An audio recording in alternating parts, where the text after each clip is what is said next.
Anti-Colorum Task Force ilulunsad ng DOTR. Ang kabuang detalye ng balitang yan, ihahatid sa atin ni Gazi Sari.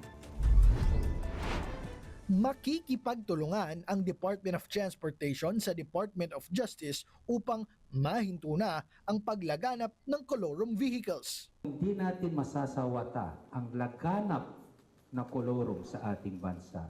Malaki po ang pangamba sa ating mga pasahero at motorista.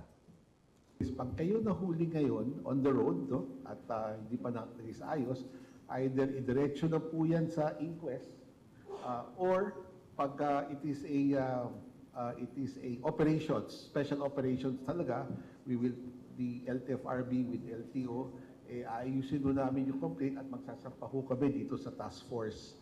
Panawagan naman ni Department of Justice Secretary Frederick Vida sa mga commuter, tangkilikin ang mga legal na sasakyan at sumunod sa batas. Narinig ko po ito sa isa sa mga mensahe ng ating minamahal na Pangulo. Ang batas, ang great equalizer. Di ba? The law is the great equalizer of all Filipinos. Sa batas, pantay-pantay tayo. Nilinaw naman ng LTFRB na ang unang focus ngayong panahon ng Kapaskuhan ay ang implikasyon ng Education and Information Drive. Kaugnay nito, ilulunsad din ng DOTR ang Oplan Isnabero, kung saan mapapanagot ang TNVS drivers na nagkakansela ng booking nang walang sapat na dahilan.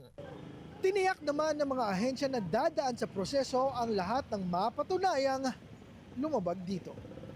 Gazi Sarip, diretso sa punto, walang paligoy-ligoy. DATV News.